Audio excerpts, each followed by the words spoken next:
Hi hello നമസ്കാരം. Page 3 അക്കാദമിയുടെ പുതിയൊരു ക്ലാസ്സിലേക്ക് എല്ലാവർക്കും സ്വാഗതം.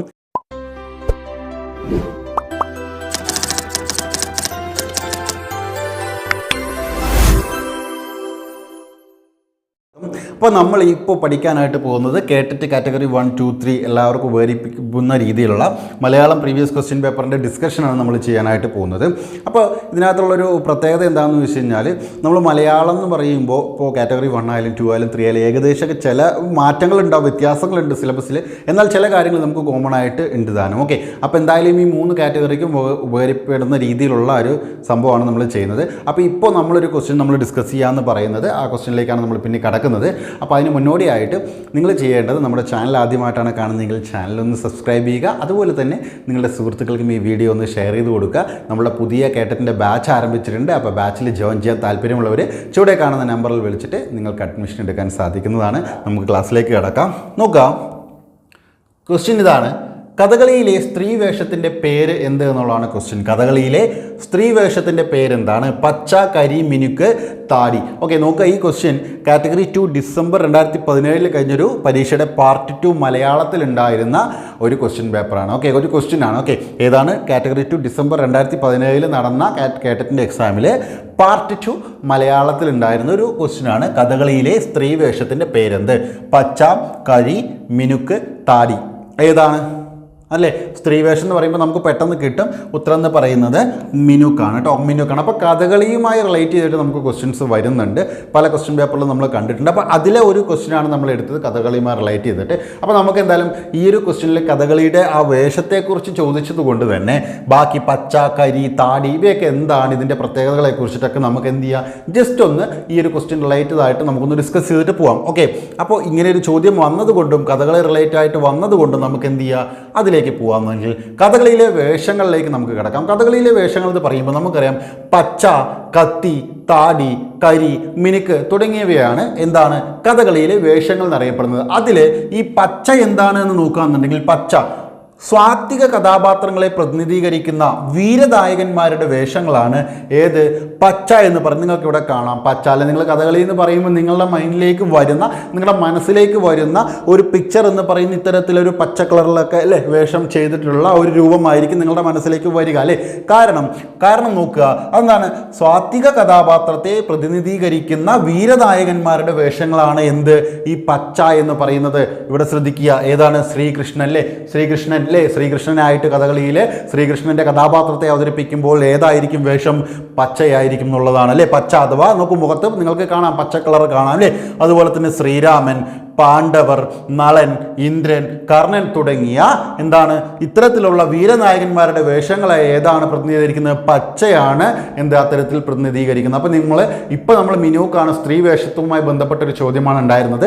അപ്പോൾ പച്ച ചോദിക്കുകയാണെങ്കിൽ പച്ച എന്ന് പറയുമ്പോൾ നിങ്ങൾ മനസ്സിലാക്കിയ പിക്ചർ വരിക, ശ്രീകൃഷ്ണൻ, ശ്രീരാമൻ, പാണ്ഡവർ, നളൻ, ഇന്ദ്രൻ, കർണൻ തുടങ്ങിയ വീരനായകന്മാരുടെ വേഷങ്ങളെ പ്രതിനിധീകരിക്കുന്നതാണ് ഏതെന്ന് പറയുന്നത്? പച്ച എന്ന് പറയുന്നത്. അപ്പോൾ പച്ച എന്ന് പറയുന്ന വേഷം എന്താണ്?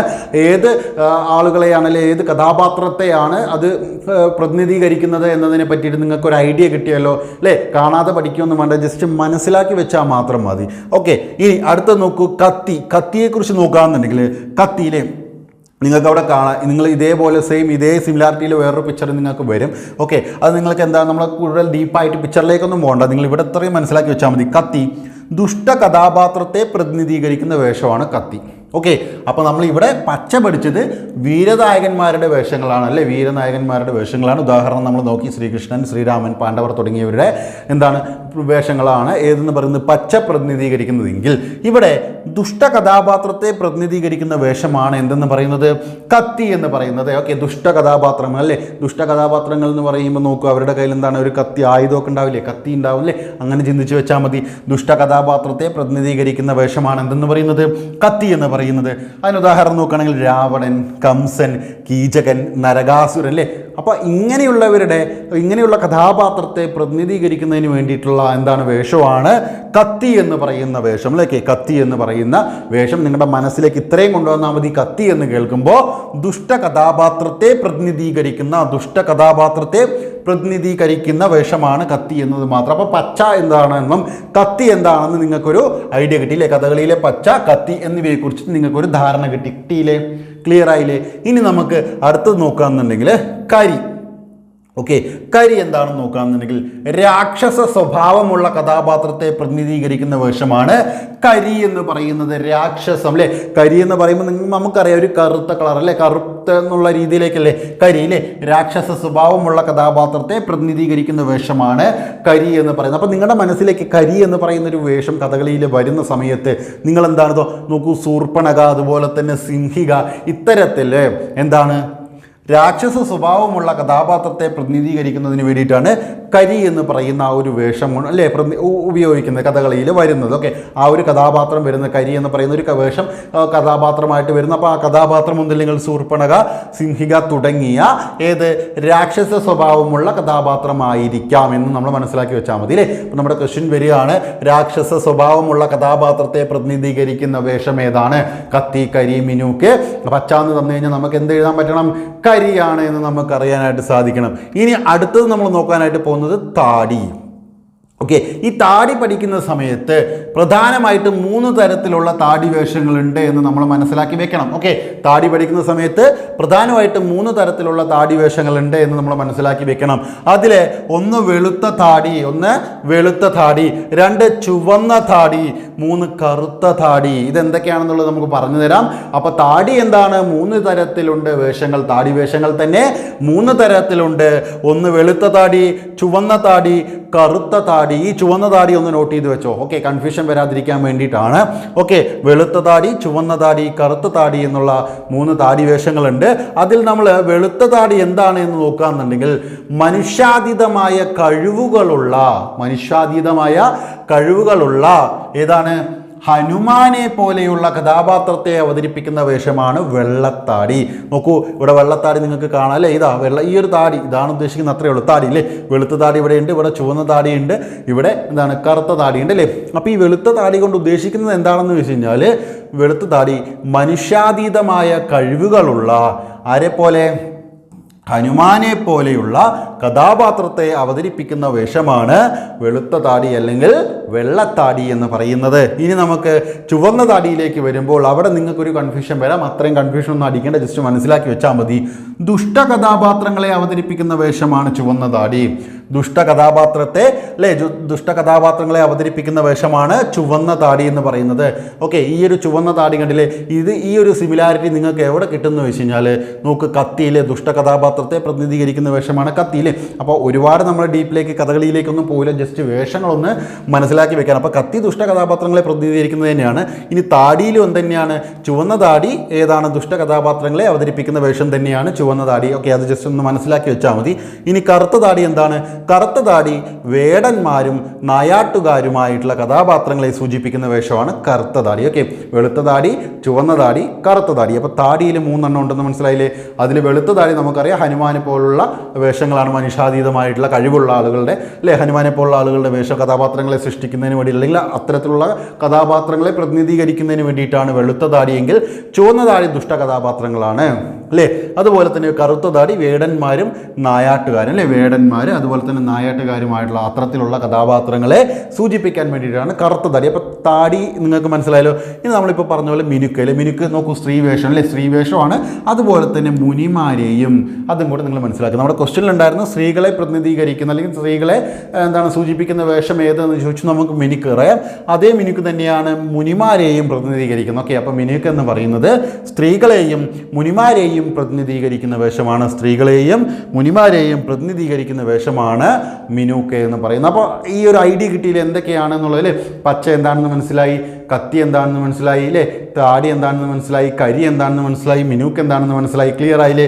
ഇനി നോക്കുക, കഥകളിയെക്കുറിച്ച് കുറച്ച് ചെറിയൊരു കാര്യം നമുക്ക് നോക്കാം. കഥകളിയിലേക്ക് വന്നതുകൊണ്ട് കഥകളി എന്ന രംഗകലയുടെ ആദ്യ അവതാരകൻ എന്ന് പറയുന്നത് ആരാണ്? അത് കൊട്ടാരക്കര തമ്പുരാനാണ്. ആരാണ്? കൊട്ടാരക്കര തമ്പുരാനാണ്. കഥകളി എന്ന രംഗകലയുടെ ആദ്യ അവതാരകൻ ആരാണ്? അത് കൊട്ടാരക്കര തമ്പുരാനാണ്. ആരാണ്? കൊട്ടാരക്കര തമ്പുരാനാണ്. ഇനി കഥകളിയുടെ ഉപജ്ഞാതാവ് ആര് എന്ന് ചോദിച്ചാലും ആര് തന്നെയാണ്? കൊട്ടാരക്കര തമ്പുരാൻ. കഥകളിയുടെ ഉപജ്ഞാതാവ് ആരാണ്?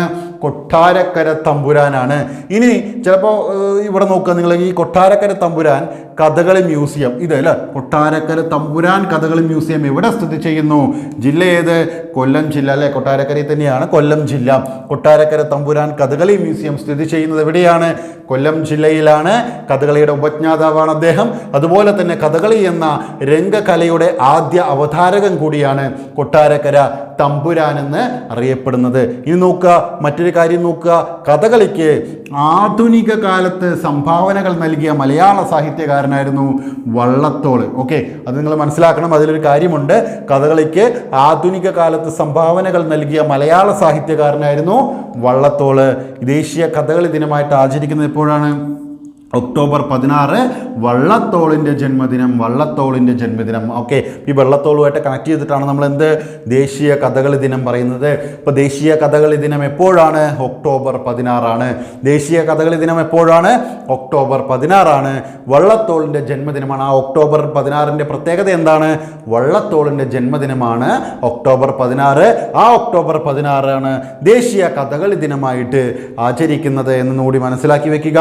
ഇനി വള്ളത്തോൾ ബന്ധപ്പെട്ട് നമ്മൾ ഇപ്പോൾ നോക്കി, കഥകളിക്ക് ആധുനിക കാലത്ത് സംഭാവനകൾ നൽകിയ മലയാള സാഹിത്യകാരനാണ് വള്ളത്തോൾ എന്ന് പറയുന്നത്. ഇനി നാഷണൽ കഥകളി മ്യൂസിയം സ്ഥിതി ചെയ്യുന്നത് എവിടെയാണ്? അത് ന്യൂഡൽഹിയിലാണ്. നാഷണൽ കഥകളി മ്യൂസിയം സ്ഥിതി ചെയ്യുന്നു ന്യൂഡൽഹിയിൽ. നാഷണൽ കഥകളി മ്യൂസിയം എവിടെ സ്ഥിതി ചെയ്യുന്നു? ന്യൂഡൽഹിയിലാണ് സ്ഥിതി ചെയ്യുന്നത്. അടുത്തത് നോക്കൂ, അടുത്ത് വളരെ പ്രധാനപ്പെട്ട ഒരു കാര്യം, the total theatre. The total theatre എന്ന് വിദേശികൾ വിശേഷിപ്പിച്ച കലാരൂപം ഏതാണ്? 4 ഓപ്ഷൻ: കഥകളി, മോഹിനിയാട്ടം, കുച്ചിപ്പുടി എന്നൊക്കെ പറഞ്ഞ് തന്നു കഴിഞ്ഞാൽ നിങ്ങൾ ഏതെഴുതണം? കഥകളി എഴുതണം. ദി ടോട്ടൽ തിയേറ്റർ എന്നറിയപ്പെടുന്ന കലാരൂപം, അതല്ലെങ്കിൽ ദി ടോട്ടൽ തിയേറ്റർ എന്ന് വിദേശികൾ വിശേഷിപ്പിച്ച കലാരൂപം ഏതാണ്? അത് കഥകളിയാണ്. ഏതാണ്? കഥകളിയാണ്. അതുപോലെ തന്നെ കേരളത്തിൻ്റെ തനത് ദൃശ്യ കലാരൂപങ്ങളിലെ പ്രധാന കലാരൂപം കൂടിയാണ് കഥകളി.